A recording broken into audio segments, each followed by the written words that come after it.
Local wineries are preparing for an insect with a benign-sounding name, but one whose potential for damaging grapevines could force them to outsource grapes or raise prices.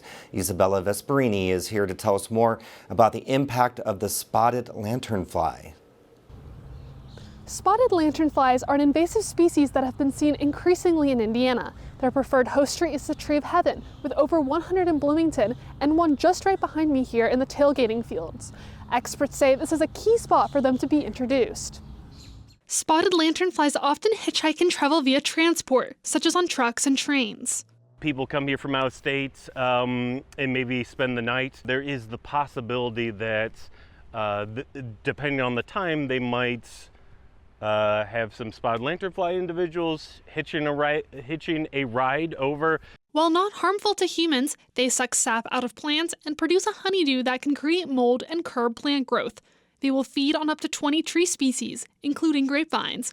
They haven't been spotted at local wineries yet, but Butler Winery worries if it struggles to grow quality grapes, the grapes will have to come from other vineyards. When we grow the grapes, we have really complete control over how we're growing them, what style we want to produce. When we're buying from other growers, we lose that control over the fruit. Winemakers at Owen Valley Winery say if the insects damage their grapevines, labor and management costs would increase. That could eventually lead to higher prices for their wine. We're here to grow grapes and make an authentic product. And sometimes the more authentic the product is, or the more carefully it's managed, the more that cost can trickle down to the customer. Spotted lanternflies are native to Southeast Asia and were first seen in the U.S. and Pennsylvania in 2014 and in Indiana in 2021. There have been sightings in 14 counties, with Columbus being the closest to Bloomington the pest has been seen.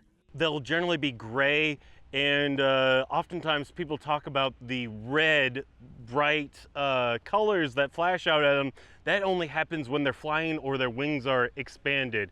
To prepare for the lanternfly's arrival, Butler goes through the vineyard almost every day, pruning vines and looking out for the insect.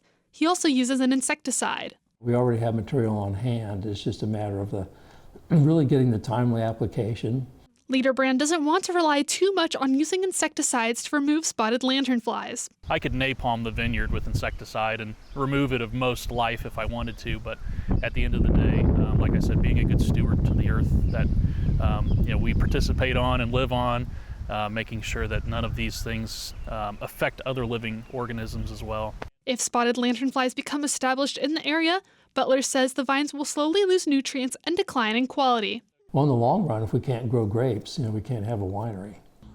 You can report sightings of spotted lanternflies on the DNR's website. The DNR asks for verification of the sighting, such as a photo.